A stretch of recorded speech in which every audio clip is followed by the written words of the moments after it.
Senator Patterson. Senator McCarthy. Thank you, Mr Acting Deputy President.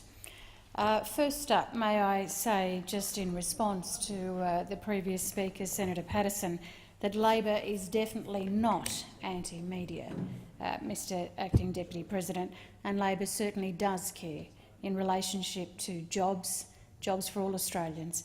In fact, it's not Labor who's removing penalty rates as of this weekend. In terms of the Broadcasting Legislation Amendment, Broadcasting Reform Bill 2017, Mr Acting Deputy President, as a former journalist of 20 years, I do have a very real interest in issues around media reforms, certainly from my own experiences, but especially reforms that impact, Mr Acting Deputy President, on diversity in our media. It's certainly true we need to keep abreast with reforming a volatile and continually changing media sector, and new platforms are opening up the ways we receive information, and we are often flooded with information. But does this information add to our knowledge? Does it reflect us and our community? Does it bring a diversity of voices and views to our media landscape? And I do understand that some degree of government regulation is necessary to protect us from abuses of media power. A completely unregulated media market would result in a handful of powerful outlets dominating traditional and perhaps even digital forms of media, and that is why I have concerns about the repeal of the 2 out of 3 rule. We need to make sure there is a diversity of voices and cultures reflected in our Australian media. Mr Acting Deputy President, I grew up in Borroloola in the Gulf of Carpentaria. In the early days, we didn't have television. The only communication we would have had and did have was ABC radio. So the first images and stories that I saw about First Nations people or about the Yanyuwa, Garwa, Marta and Gurandji peoples of my region were pretty much negative. We talk about fake news. Well, let me tell you, fake news has been around a long time as far as Aboriginal people are concerned. We only have to have a look at, for example, the land claim for the Yanyuwa in the 1990s for the Sir Edward Pelly Group of Islands, when a local media newspaper reported that it was local fishermen who would be removed or kicked out of their homes because Aboriginal people wanted the land. Have a think about that reporting. Have a think about that. Who was removing who? And how long has that been going on for? And sadly, this is still overwhelmingly the case of negative media stereotypes. But diversity in media is about reflecting the positive stories and the voices that often don't get heard and the faces that are not seen. It's what we see all the time in mainstream media reporting on Indigenous affairs, and one of 2 spokespeople who are expected to represent all Indigenous people and nations, like we are some homogenous mass.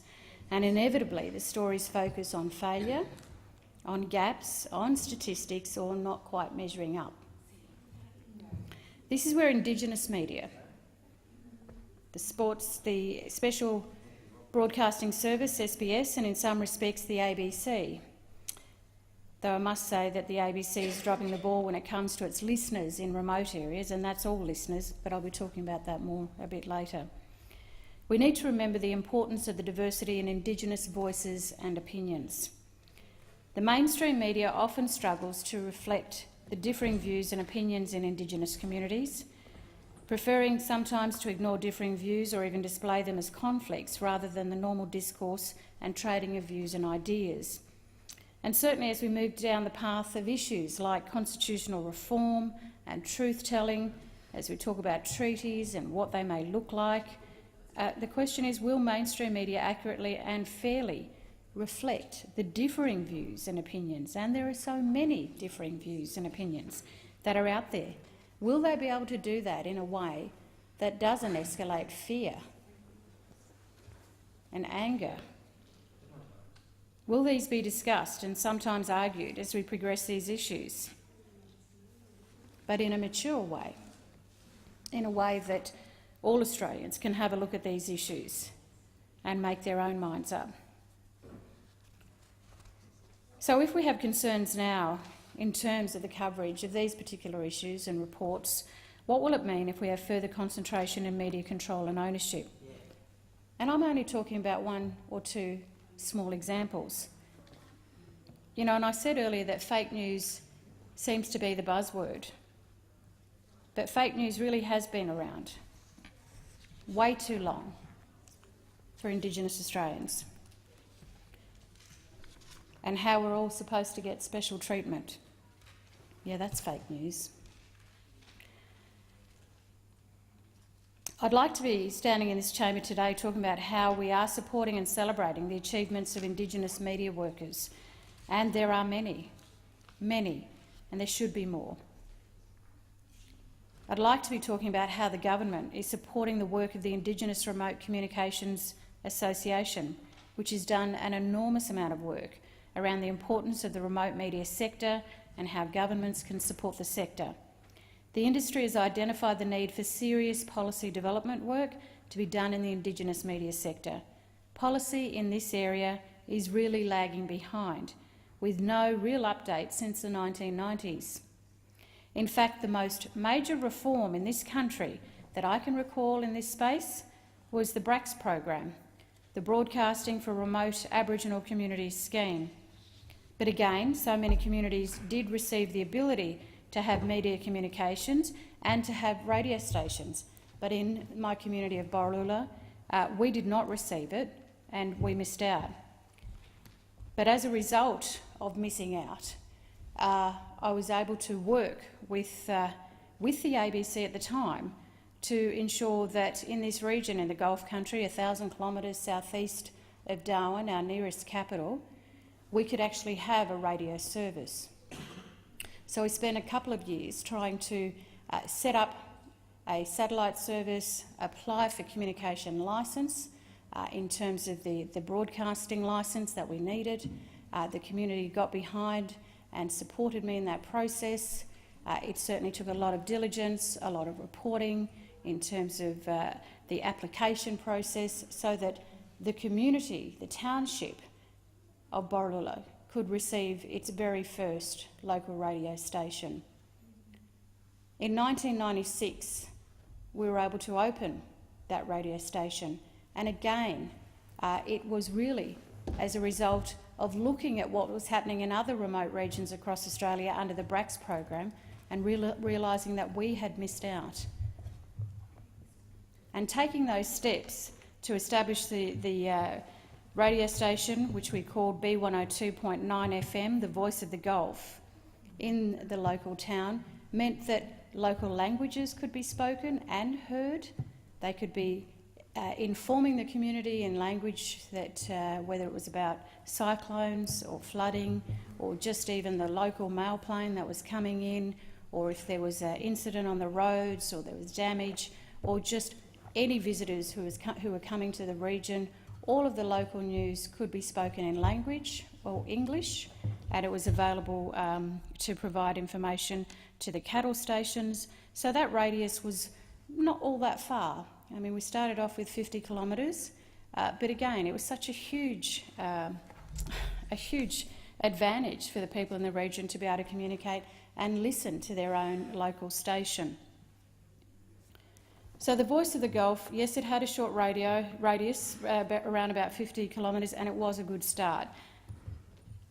That now in my electorate of the Northern Territory, we're fortunate to have some strong Indigenous media organisations who tell the stories of our communities, who keep people in touch and connected and help keep language and culture thriving. But it's also, Mr Acting Deputy President, also about sharing with non-Indigenous Australia the richness of this culture, which is very much a part of the lives of all Australians, and the ability to reach out to all Australians and say, hey, don't be afraid of us. You know, we are here as First Nations people, and these are languages spoken through the airwaves, on the TV screens, and now in Indigenous newspapers across the country, informing, educating, but also for all Australians to make their own minds up Are they going to listen to this paper or listen to read the information in this paper, listen to that radio, watch that news story from that Indigenous channel and make their own mind up in a very informed way about the issues that impact First Nations people, not perpetuate the fake news that has been going on for so long, over so many decades.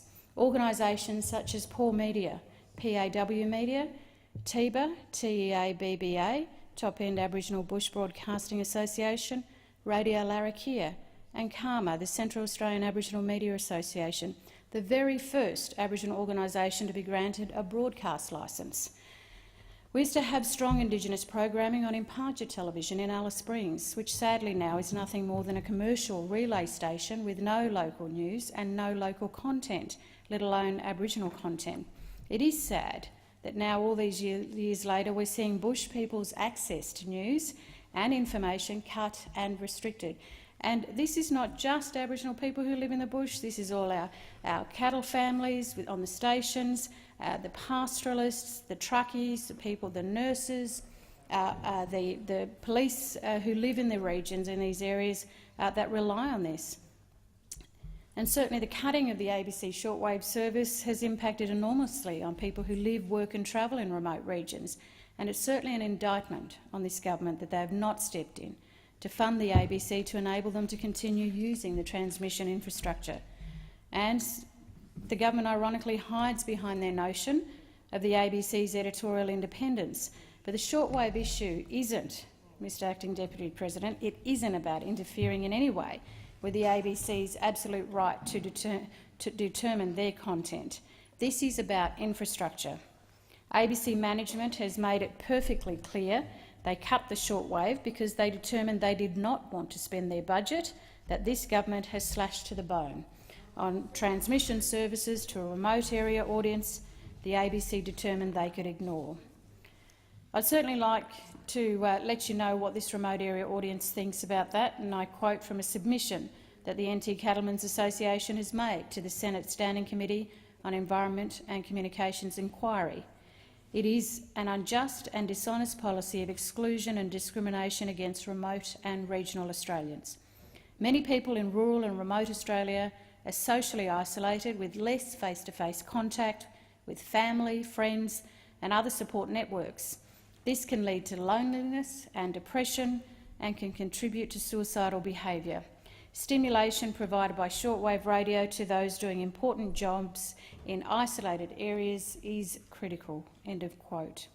Mr Acting Deputy President, there is a growing divide between remote and urban organisations due to access to technology and digital services. We're waiting to see what the real effects of the recently announced ABC restructure will have in regional and remote areas. ABC management have said they want to increase the ABC's digital and video output from rural and regional Australia. But when we have the NBN failures in the bush, just how realistic is this? We need to look at legislation that ensures that we not only have a media that reflects the diversity of Australia, but, Mr Acting Deputy President, a media that reaches into all its remote areas, and that we have the accessible technology to support this. Well, thank you, Senator McCarthy.